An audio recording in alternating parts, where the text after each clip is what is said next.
How to join a meeting with an invite link in Microsoft Teams. Hey everyone, welcome back to the channel. In today's tutorial, I'm going to show you guys how you can easily join a meeting with an invite link on Microsoft Teams. So if you have someone that has invited you to a meeting on Microsoft Teams, they most likely have sent you an invite link on your messaging apps like Facebook Messenger or WhatsApp.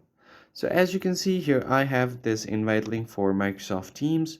So all you need to do here is make sure that you have the Microsoft Teams app on your phone. For that, head over to Google Play Store, search for Teams, and make sure that your app is up to date, or if you don't have the app, make sure to install the app and make sure that you are logged into your account. Now all you have to do is go ahead and press on this link and it will redirect you to the Teams and it will directly open up your Microsoft Teams account. And here you instantly have an option to join now. So you can turn your video and microphone on and off, then tap on join. And once the meeting host you in, you can just easily join the meeting. So if someone admits you or the meeting host admits you to, then you can just directly join here and start the meeting. So that's pretty much it. I hope you found this helpful. I'll see you on the next one.